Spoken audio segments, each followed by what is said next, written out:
Le 30 juillet 2022, Mère Caroline Abou Siogou de la congrégation Notre-Dame de la Paix célèbre son jubilé d'or de vie consacrée. 50 ans que la religieuse est au service du Seigneur. À cette heureuse occasion, nous avons le plaisir de la recevoir sur ce plateau pour connaître son parcours. Bonjour ma mère. Bonjour Myriam. Merci d'avoir accepté notre invitation. Merci d'être présente surtout. Merci à toi aussi.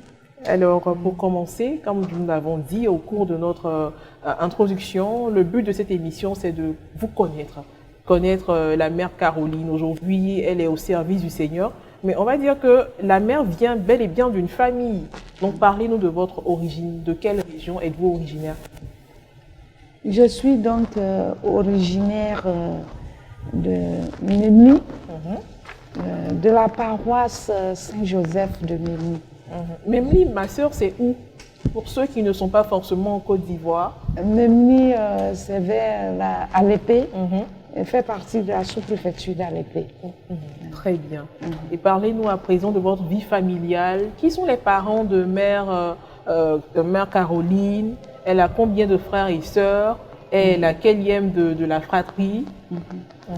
Les parents déjà? Donc, je suis née de père Abou et de mère Madeleine Mbocho. Tous deux de Mémy. Oui. Voilà. Et concernant la religion, est-ce que les parents étaient tous les deux chrétiens catholiques? Est-ce que la famille était chrétienne catholique? Ma maman était chrétienne catholique. Et mon papa est ariste. Un grand ariste. Voilà. Et comment c'était concernant l'harmonie familiale? C'était que les deux parents? Il y avait d'autres personnes? Expliquez-nous un peu. Alors, papa était polygame. Donc, ma maman est mariée à papa. Donc, nous avons vécu, j'ai vécu dans une famille de polygames. D'accord. Papa avait au moins 3 femmes. Et combien d'enfants alors? Curieusement, chaque femme a eu 3 enfants. Donc, 9. 9. Nous étions 9. Voilà. Et mère Caroline était laquelleième de la fratrie? De ma maman. De maman, parce que ma maman a eu 3 filles avec mon papa. Et donc, de maman, je suis la dernière. La dernière. Donc, j'imagine un peu comment est-ce que mère Caroline était choyée et tout ça. C'était quoi l'enfance de mère Caroline? J'étais très choyée parce que je porte le nom de ma grand-mère. Donc, la grand-mère, c'est-à-dire la maman de mon papa. Oui, le nom, quel est ce nom-là? Ce nom, elle s'appelle Chiogou. Chiogou. Donc, je portais le nom de cette brave maman, Chiogou.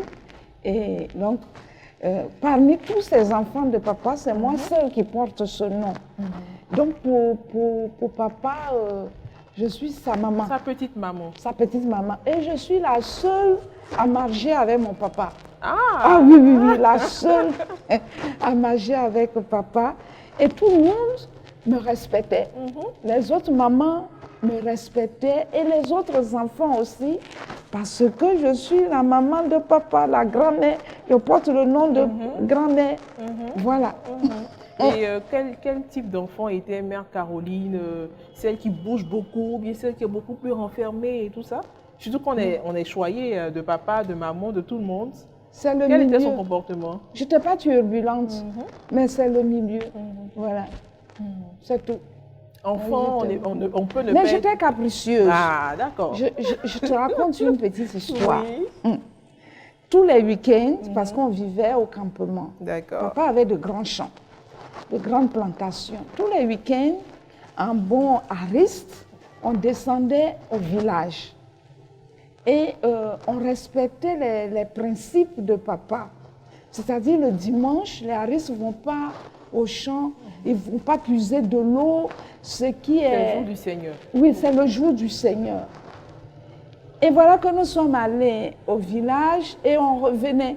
Quand on arrive au village, maman, elle est catholique, elle va dans sa religion. Nous, On est avec papa. Quand on était vraiment enfant, on était avec papa. Après, je suis allée avec ma maman parce qu'aucun des enfants de papa n'est resté à risque. Il nous laissait la liberté. Et voilà que je revenais. On revenait donc, on repartait, on est venu à Memni, on repart pour le dimanche, quoi.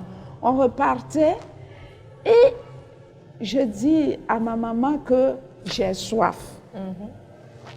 Parce que l'eau qui coule, la rivière qui coule, on ne doit pas boire. Oui. J'ai dit à maman que j'ai soif.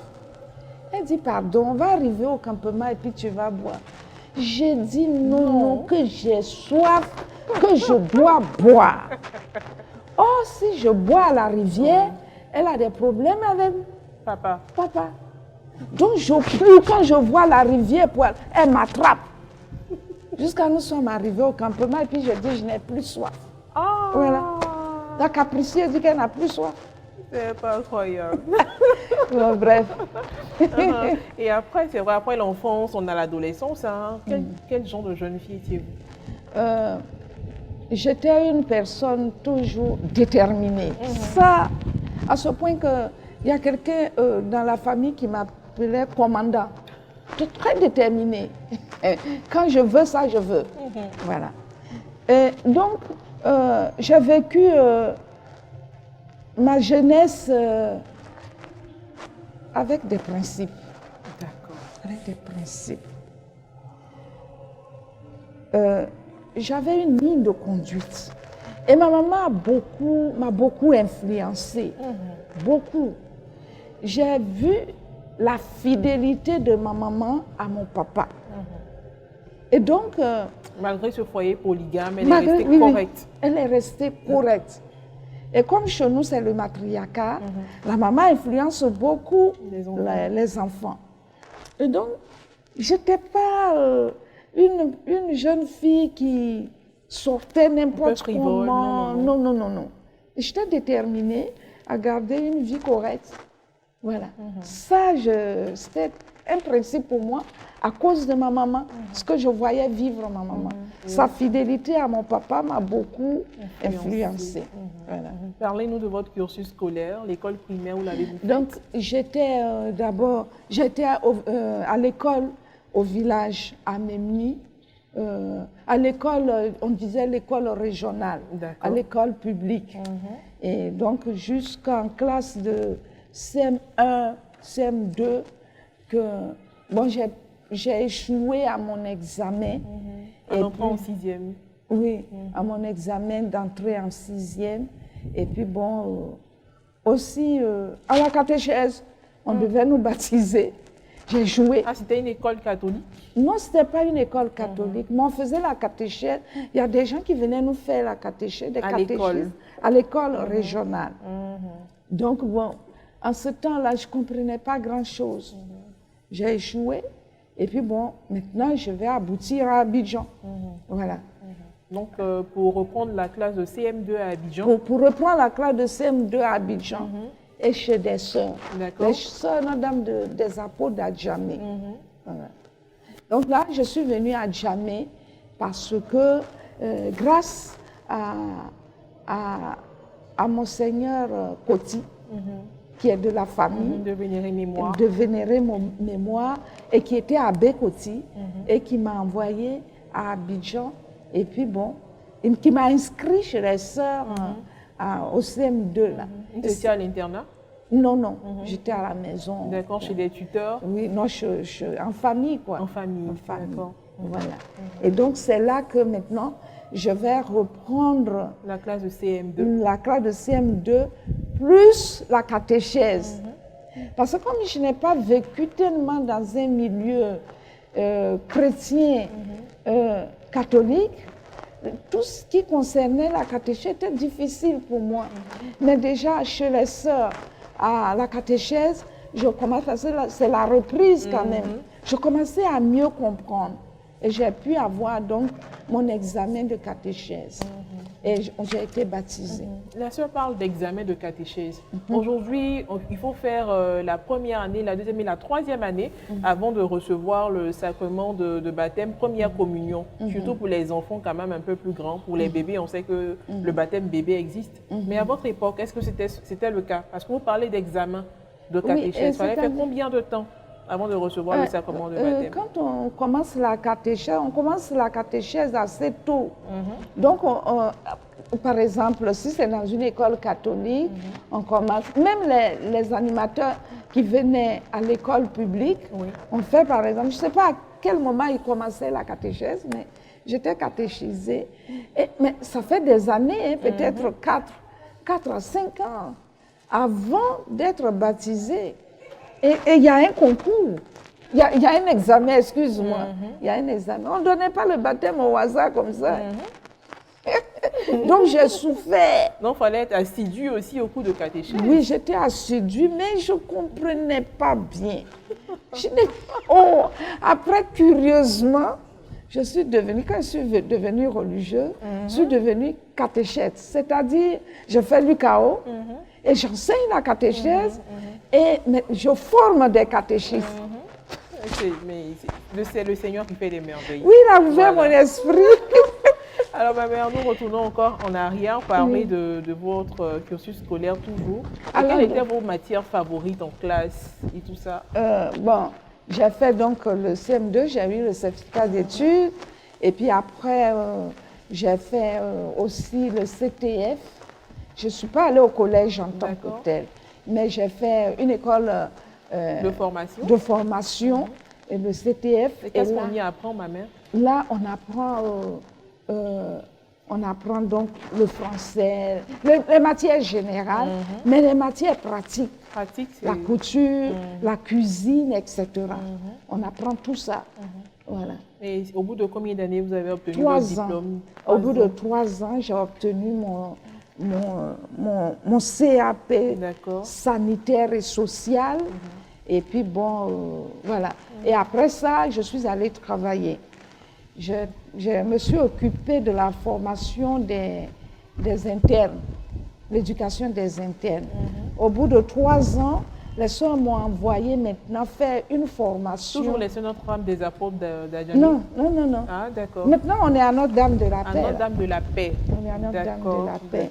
Donc, quand je suis devenue professe et tout, religieuse, elles m'ont mise à étudier. Voilà. D'accord. Et puis bon, après, j'ai fait les sciences de l'éducation. J'ai fait les sciences de l'éducation et puis j'ai eu donc mon examen. Je suis éducatrice pour la profession. Je suis éducatrice permanente. Voilà. De l'école primaire, c'est cela? Non, pas de l'école primaire. Là, maintenant, je suis dans les grandes écoles. Dans les grandes écoles. À l'INGS, j'ai fait l'INGS et j'ai obtenu mon diplôme d'éducatrice permanente. Voilà. Très bien, ma mère. Alors, nous allons revenir un peu sur l'épisode de la réception du sacrement de baptême. Oui. Quand on reçoit le baptême, la toute première fois, on reçoit la première communion, la confirmation. Ce sont des sacrements très importants pour la vie du chrétien. Vous, comment avez-vous vécu ces différents instants, ces différents moments? En fait, comme moi, j'ai eu beaucoup de difficultés pour la catéchèse avant d'être baptisée. Tout ce qui se faisait, je prenais tout au sérieux. Parce que pour moi, ce n'est pas tombé comme ça. C'est pas léger, quoi. J'ai souffert pour avoir mon diplôme, l'examen. Mon examen. Et donc, vous voyez, j'aspirais à être baptisée. J'aspirais à être... Parce que moi, le baptême, je n'ai pas vécu dans une famille chrétienne, catholique, où bon, on apprend l'enfant à prier, à faire ceci, à faire cela. Et donc, pour moi, tout était pris au sérieux. Surtout que lors de ma préparation au baptême, c'est là que je vais avoir ma vocation. Et comment les choses vont se faire? Les choses vont se faire parce qu'il y a un prêtre qui est venu dans notre école et qui a demandé qui est venu donc dans le cadre des vocations, parler aux jeunes élèves. Et il a dit que ce dont je me rappelle, il dit qu'il y a des filles, il y a des femmes qui ne se marient pas et qui se donnent à Dieu. Et puis il y a d'autres qui se marient. Alors moi, intérieurement, j'ai dit tout de suite, je vais être celle qui se donne à Dieu. Donc, je m'en vais voir la sœur pour lui dire que ma sœur, je veux être religieuse. Elle me dit que tu ne peux pas aller à Mossou si tu n'es pas baptisée. Donc, vous voyez? Donc moi, je me suis dit, ah, mais ça c'est grave, hein? Je ne peux pas aller à Mossou si je ne suis pas baptisée. Donc, quand j'ai eu le baptême... Mossou qui appartient au diocèse de Grand Bassam, à Mossou, il y avait quoi de particulier, ma mère? À Mossou, parce que c'est là-bas qu'il y a le couvent des sœurs. Ah, d'accord. Donc, Mossou, aller à Mossou, chez les sœurs de Mossou, ça veut dire que je m'en vais être religieuse. Donc, il fallait avoir le billet, le ticket. Il fallait avoir, donc, vous voyez, c'est en cours d'année. Hein. Donc, si je n'ai pas ce baptême, comment je vais faire? Donc, Dieu merci, j'ai eu mon examen et j'ai été baptisée. Quelqu'un que son avenir est conditionné par un baptême, vous voyez, donc tous les sacrements pour moi, je prenais tous les sacrements au sérieux. Parce que ce n'est pas léger, quoi. Et je les vivais en profondeur. Voilà. Alors ça, c'est une décision, vous avez senti l'appel. Comment est-ce que vous avez annoncé la nouvelle à vos parents? Quand j'ai senti de devenir sœur. D'abord, c'est à ma maman, parce que je suis très liée à ma maman. Donc, je lui ai annoncé. Parce que, vous savez, il y a un lien fort entre moi et ma maman. On ne se dit pas non. Voilà. On ne se dit pas non l'une à l'autre. Voilà. Elle ne peut pas me dire non, puisque c'est ce que je veux. Et peut-être qu'elle voulait dire non, je ne sais pas. Hein, mais elle m'a dit, puisque c'est ce que tu veux, je suis d'accord. Peut-être quand tu vas partir là-bas, grâce à toi, Dieu va avoir pitié de ton papa. Pour l'accueillir au ciel. Parce que papa était déjà mort. Voilà. Donc, voilà. Maman accepte tout de suite le choix de sa fille. Maman a accepté le choix de sa fille. Voilà. Et vous parlez de la congrégation Notre-Dame de la Paix.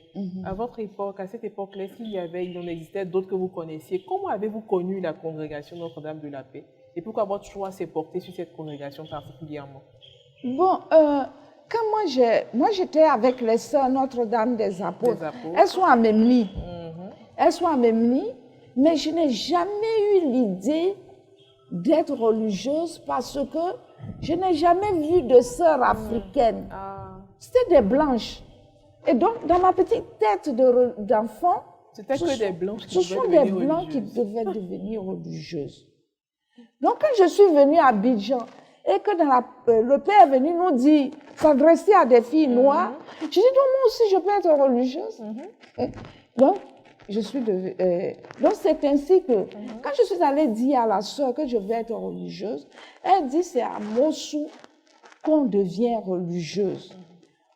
Donc, elle m'a orientée dans la congrégation. En ce temps-là, déjà, la congrégation Notre-Dame de la Paix était née. Et donc, je suis allée. Donc, le choix de la congrégation, c'est parce qu'à cette époque-là, c'est là que les filles étaient orientées pour être religieuses. Donc, je l'ai choisi. Et ma mère, c'est quoi le parcours lorsque vous y arrivez? C'est le groupe vocationnel, c'est le Juvénat, qu'est-ce que c'est? Oh, à mon temps, je n'avais pas de groupe vocationnel. Mais comme moi, je n'ai pas tellement vécu dans le milieu des religieux, là. Bon, ce qu'on m'a dit, quand la soeur m'a dit que c'est à Mossou, je suis allée à Mossou. Et quand vous êtes arrivée, il n'y a pas eu de test et tout ça? Est-ce qu'on accueille toutes les jeunes filles? Comment ça se fait? Parce que le test est déjà fait là. D'accord. Avec les soeurs. Le baptême? Avec le baptême, là, ça c'est la condition qu'elle m'a posée. D'accord. Donc, il n'y avait pas de problème. Donc, je suis arrivée à Mossou. Et la formation qu'elles m'ont proposée, moi j'ai suivi ça. D'abord, il y a eu le Juvénat et tout. Et ça consiste en quoi le Juvénat? Le Juvénat, d'abord, ce sont les internes celles qui ont choisi, les aspirantes, ce sont les aspirantes qui ont choisi d'être religieuses. Donc, même quand elles font les études profanes, il y a aussi, on les prend, on les forme, on leur explique par exemple les tests évangéliques et tout. Voilà. Donc ça, c'est la première étape. Les filles qui étudient à la fois et puis qui veulent être religieuses. Voilà. Et après cette étape, quelle est l'étape suivante? Après cette étape, je suis allée au prépostulat. Au prépostulat. Et donc, au prépostulat, ça devenait plus... C'est toujours à Mossou? C'est toujours à Mossou. Ça devenait plus sérieux. Ça devenait plus sérieux. Donc, on nous apprenait les choses de la foi, les sacrements et autres. On nous explique ce que c'est, etc. La vie religieuse, c'est quoi? C'est-à-dire, les sœurs, c'est qui? Et tout. On nous apprend à vivre déjà ensemble, à travailler ensemble et tout, petit à petit. Bon. Et comment se fait l'engagement? Parce que quand on fait tout cela, on ne porte pas encore l'habit. Non, on ne porte pas l'habit. Donc, à la fin de l'année... Le premier engagement. Le premier engagement. Après ça, je suis allée... Les sœurs t'admettent au noviciat parce que vous avez des gens qui vous suivent, des sœurs qui vous suivent. Donc, je suis partie au noviciat. Après le prépostulat. Après le prépostulat. Je vais te raconter une petite anecdote pour te dire que c'est vraiment, la vie religieuse, c'est des étapes de conversion. Il y a une de mes consoeurs qui me disait que voilà, quand nous étions au prépostulat, la formatrice a dit une fois, mes filles, vous devez parler avec tout le monde. Et puis moi, j'ai réagi en disant, mais et si la personne ne me plaît pas?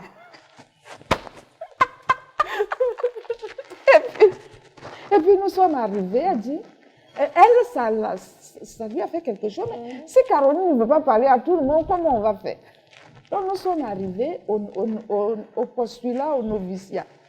Elle dit, mais au noviciat déjà, elle voyait une autre Caroline. Une autre Caroline qui rassemble les gens. Oui, celle qui ne voulait pas parler à tout le monde.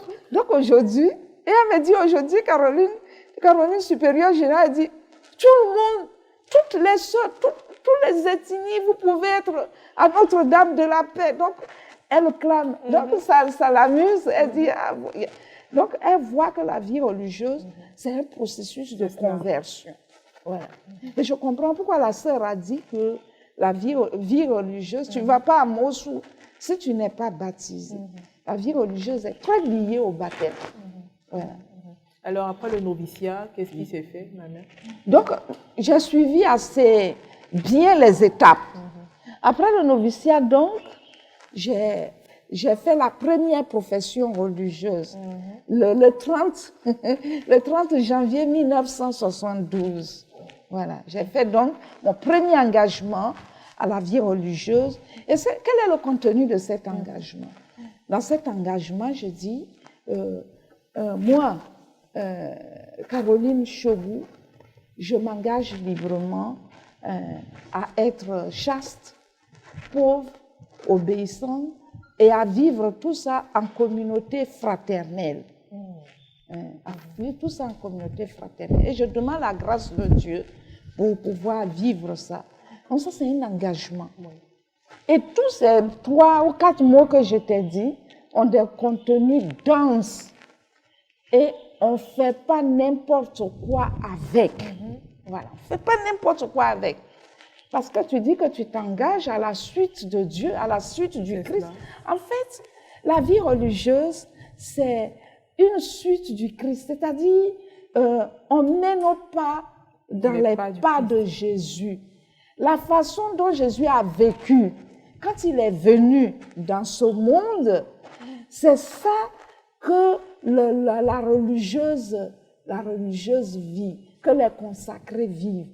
Donc, je dirais, est-ce que le mot entre guillemets, l'Église dit la configuration au Christ, la suite du Christ. C'est-à-dire, tu mets tes pas dans les pas du Christ. Voilà. Ce n'est pas du n'importe quoi. C'est un engagement très fort. Voilà. Alors, ma mère, après ce premier engagement, combien d'années avez-vous mis avant de faire, on va dire, les vœux perpétuels?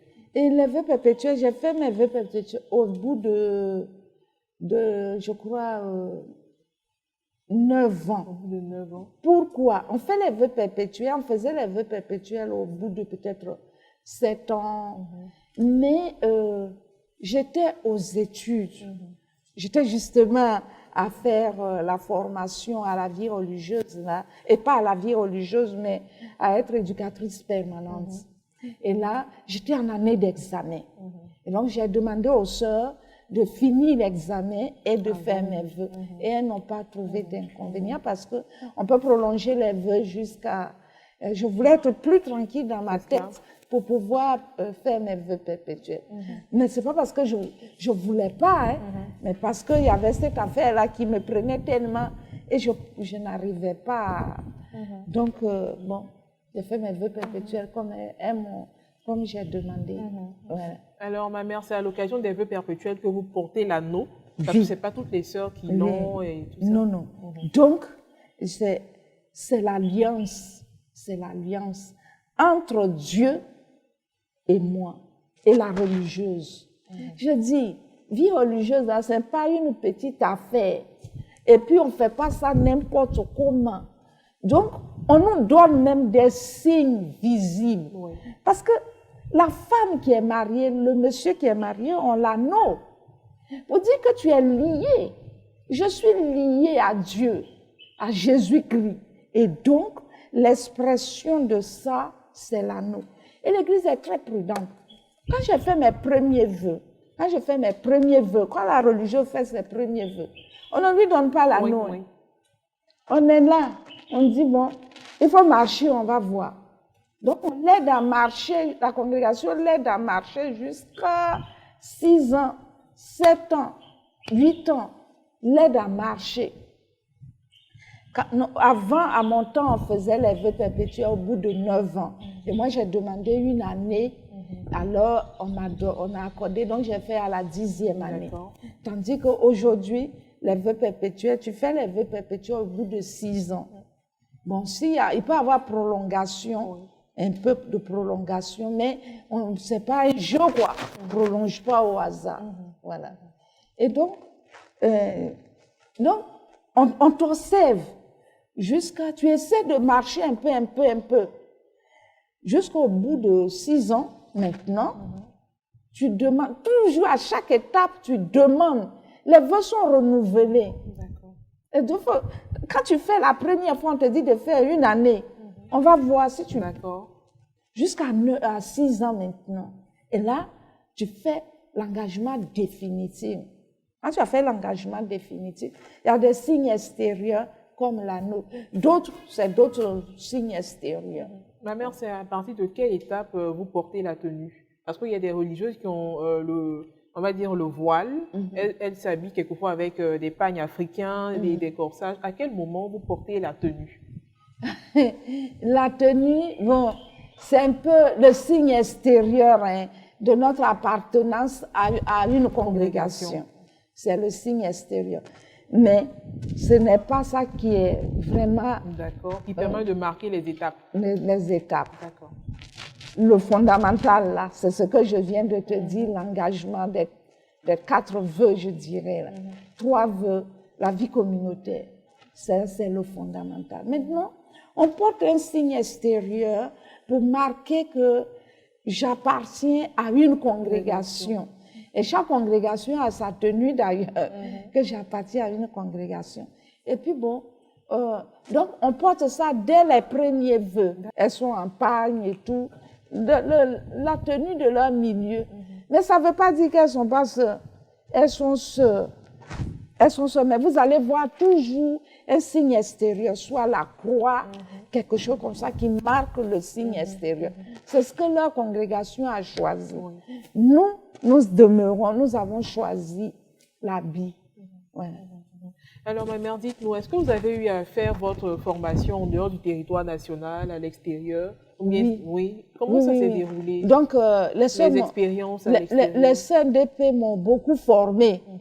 Vous voyez, non? Vous voyez à quelle étape elles m'ont prise? Elles m'ont formée jusqu'au niveau où je suis aujourd'hui.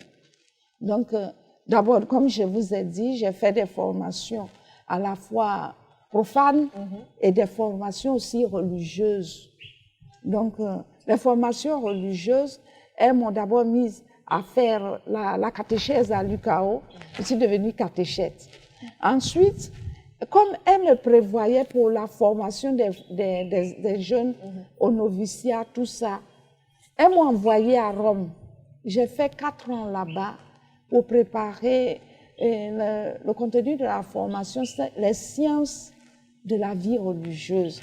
Donc, j'ai fait la théologie. Les sciences de la vie religieuse. La théologie, en tout cas plusieurs matières, toujours en rapport avec la vie religieuse. Donc, vous voyez le Seigneur, comment il te prend. Il me fait d'abord avoir une formation professionnelle en éducation. Et quand j'ai fini ça, les sœurs m'ont envoyé travailler dans nos internats. Quand j'ai fini ça, oui, à Abaguenkouté, j'étais éducatrice là-bas. Pendant combien d'années? 3 ans. 3 ans. Au plateau aussi, à Notre-Dame du Plateau, toujours au collège, 3 ans. Voilà. Donc quand j'ai fini tout ça là, les sœurs m'envoient maintenant faire des spécialités dans les sciences de la vie religieuse. Et dès que, donc j'ai fait 4 ans à Rome pour préparer ce diplôme. Quand je suis arrivée, directement, ils m'ont mis au noviciat Notre-Dame de la Paix. Et j'ai passé 15 ans dans ce noviciat. 15 ans, ma fille. 15 ans. 15 ans dans ce noviciat. À former, c'est-à-dire à former les jeunes à aimer Jésus. Oui. Voilà. À mettre leurs pas dans les pas de Jésus. Bon, j'avais fait d'abord 12 ans continus. Je suis partie. Elles m'ont ramené 2 ou 3 ans après pour soutenir l'équipe qui commençait, quoi. Je suis venue donc travailler avec mes jeunes sœurs à la formation. Et puis, j'ai passé 3 ans. Après les 3 ans, elles m'ont envoyé dans la sous-région, à Bobo-Dioulasso, dans une institution, dans un centre qui s'occupe de la vie religieuse. Alors là, j'étais formatrice des formateurs, c'est-à-dire les religieux et religieuses qui veulent qu'on prédestine à la formation des novices. Et je parcourais la sous-région, j'allais jusqu'au Gabon pour former. Jusqu'au Gabon? Jusqu'au Gabon. Pour former des formateurs pour la vie religieuse. Oh, c'est formidable. Et ça, c'est une passion pour moi. Oui. Une passion. Vraiment, chapeau, ma mère. Alors, ma mère, c'est vrai que vous n'êtes pas la première religieuse de votre région. Avant vous, il y en a eu 2. Et on va dire, les 2 ont eu des décès précoces. Et cela a créé de la méfiance au niveau de la communauté villageoise et tout ça. Mais du côté des prêtres, ce n'était pas vraiment le cas. Aujourd'hui, vous avez 50 années. Vous enregistrez 50 années à la suite du Christ en imitant la Vierge Marie. Qu'est-ce que la vie religieuse vous a-t-elle apporté? D'accord.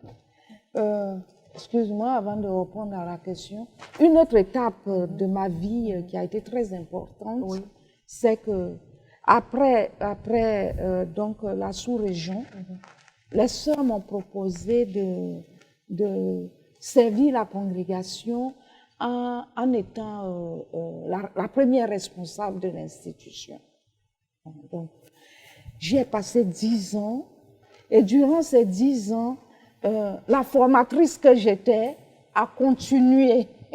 J'ai formé mes sœurs. Dans la direction de la congrégation, la formation était primordiale pour moi.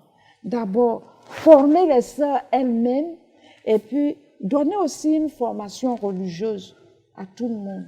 Et donc, cette expérience a été fondatrice pour moi. Voilà, j'ai tenu à le signifier, c'est très important. Alors, ma mère, dans la même lancée, on va vous demander de nous présenter brièvement la congrégation Notre-Dame de la Paix. Alors, la congrégation Notre-Dame de la Paix, c'est une congrégation qui a été fondée par Bernard Cardinal Yago de Vénérée Mémoire. Mais cette congrégation a une particularité. Laquelle?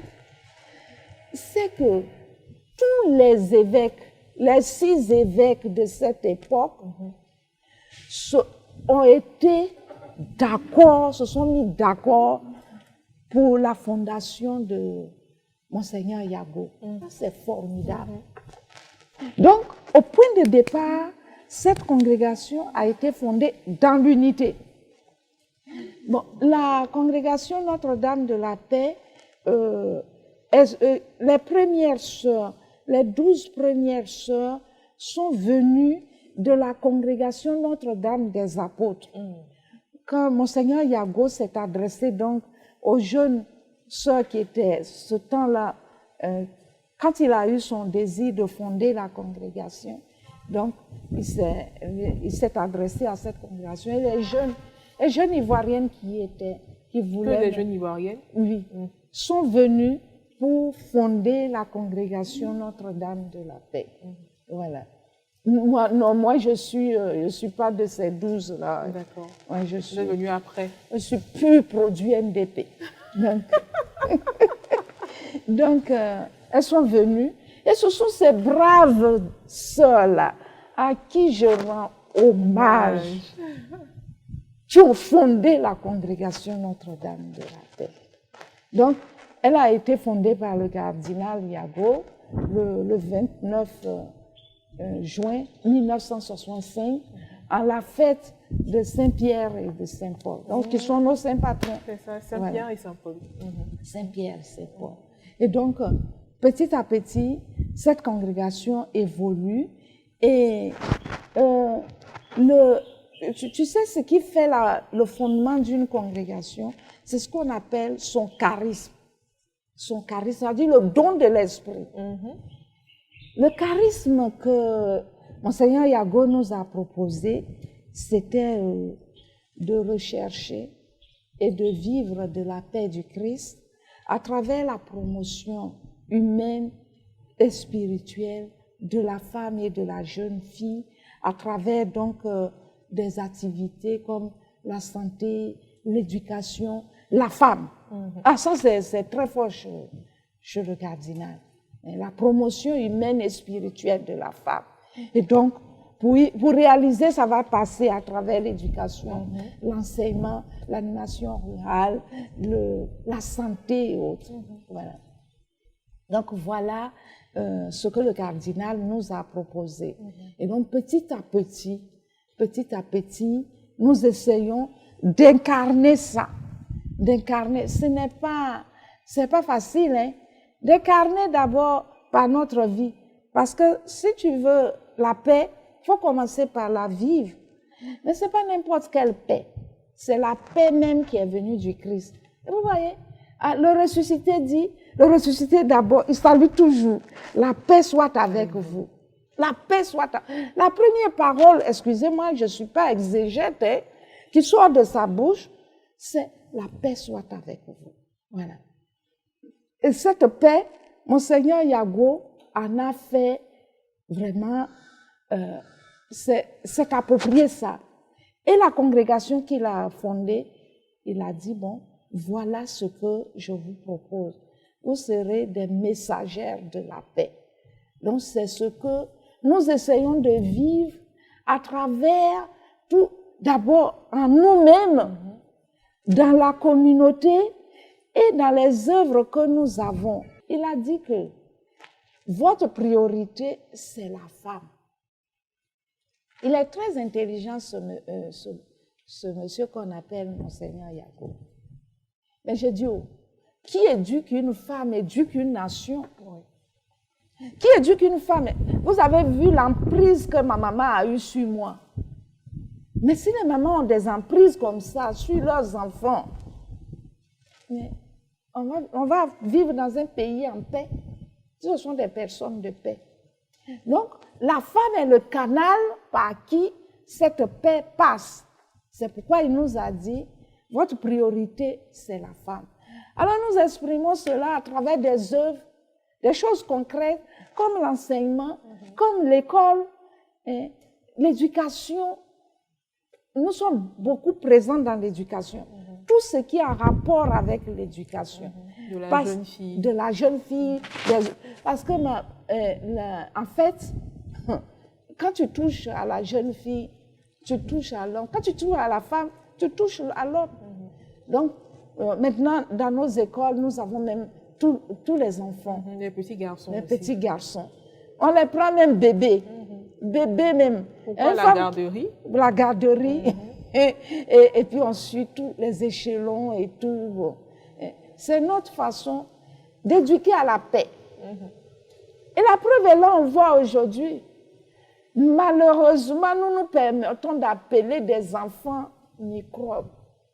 Mais quelle éducation nous leur avons donnée? Ils sont livrés à eux-mêmes. Mais comment on peut appeler un être humain microbe? Ils sont livrés à eux-mêmes, sans éducation. Comment vous voulez la paix? La paix s'obtient par l'éducation.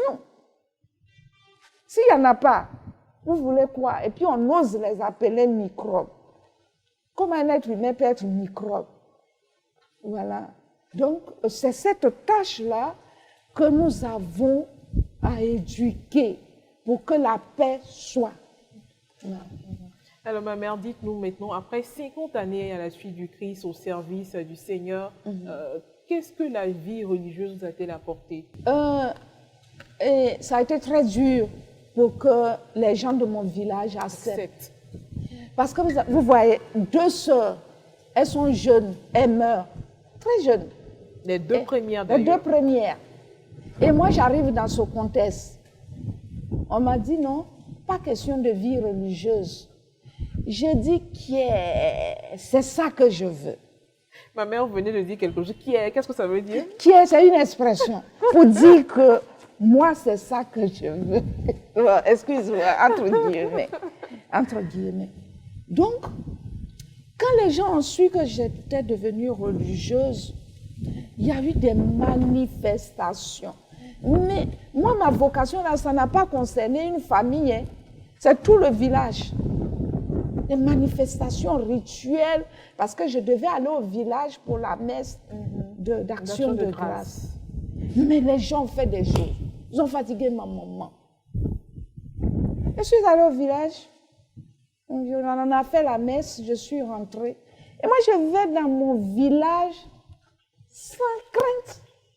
Je dis que c'est ce que je veux. Parce qu'au noviciat, j'ai compris ceci. Que Saint Paul dit, pour moi, vivre, c'est le Christ. Et mourir est un gain. Et puis au noviciat, j'ai appris que la vie religieuse est beaucoup liée au martyr.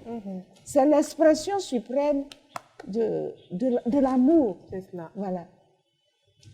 Et donc, finalement, petit à petit, quand les gens ont vu que moi, je ne suis pas moi, jusqu'à avoir 50 ans, c'est pourquoi je vais à Memni le 6 août, il faut annoncer ça aussi, le 6 août, pour jubiler avec mes parents.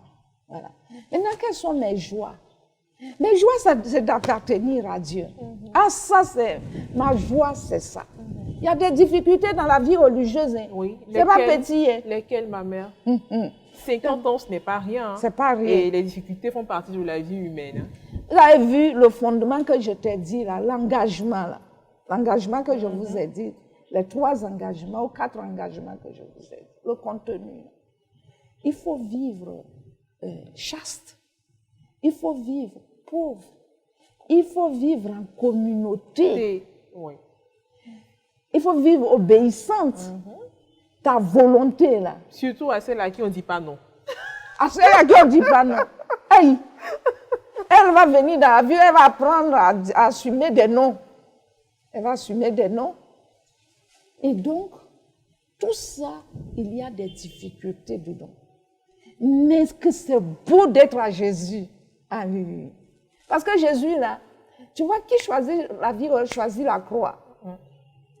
Et mais choisit la résurrection. Jésus est mort sur la croix.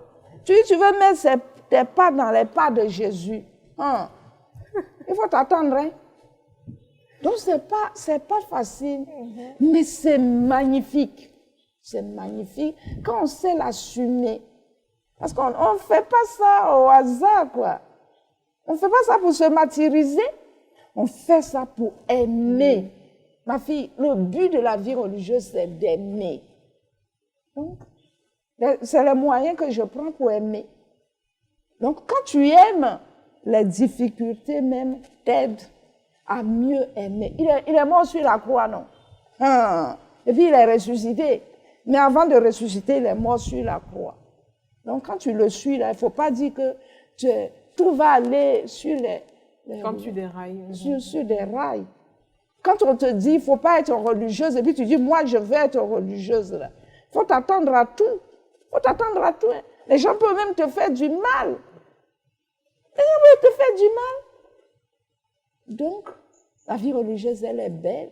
Mais tout ce qui est beau, il y a la croix dedans. Croix de vivre avec les autres.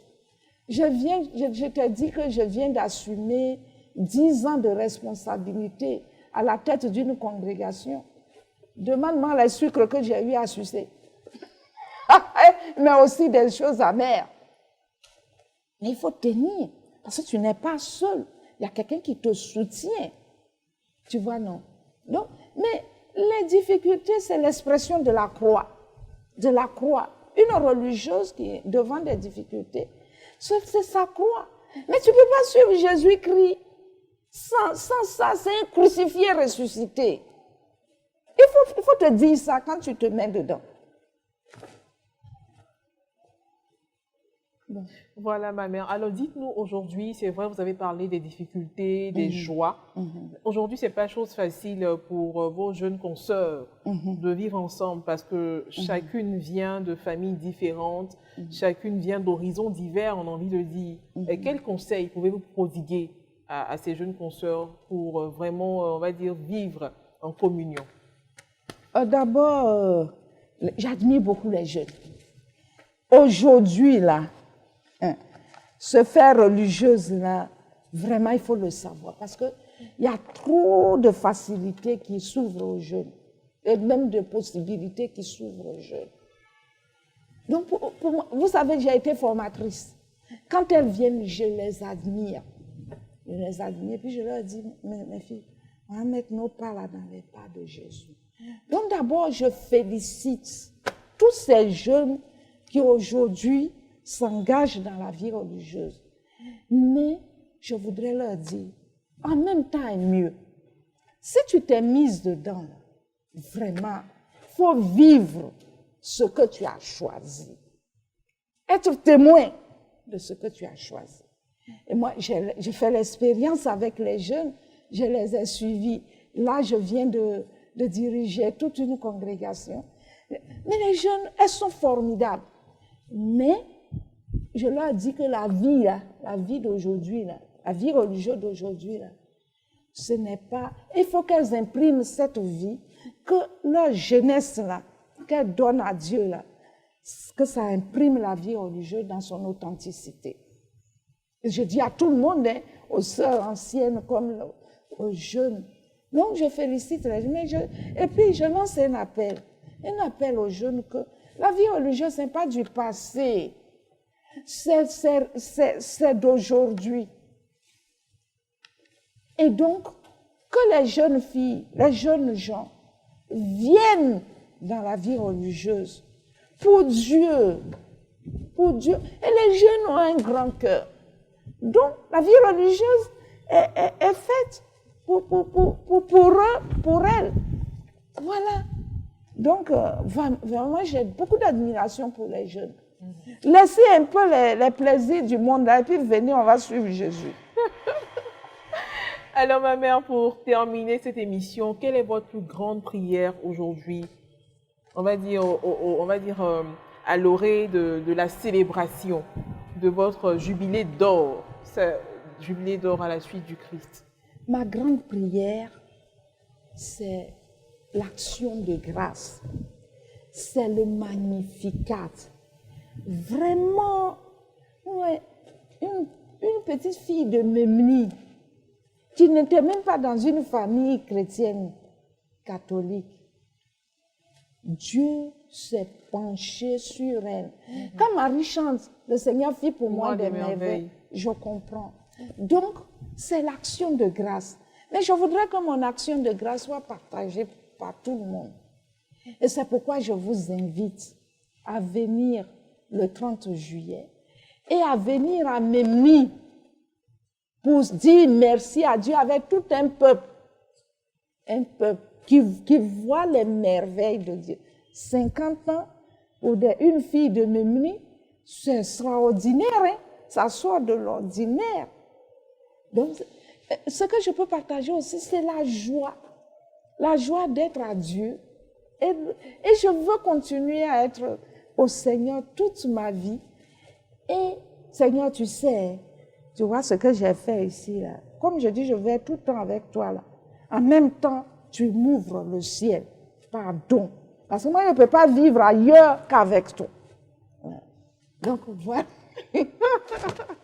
Très belle prière. Merci, merci ma mère. Merci à Mère vous. Caroline Abou Chiogou, la petite maman de papa. Merci infiniment d'avoir accepté notre invitation. Nous le rappelons, Mère Caroline appartient à la congrégation Notre-Dame de la Paix et cette mère est jubilaire. Unissons-nous à elle. Prions pour que le Seigneur puisse vraiment continuer de lui accorder des grâces et des bénédictions. Voilà ma mère. Merci encore une fois. Merci à toi. Merci à vous, chers téléspectateurs, d'avoir suivi cette émission avec beaucoup d'intérêt. Merci à toute l'équipe technique, à toute l'équipe de production. Cette émission est terminée. Merci de l'avoir suivie. À très bientôt.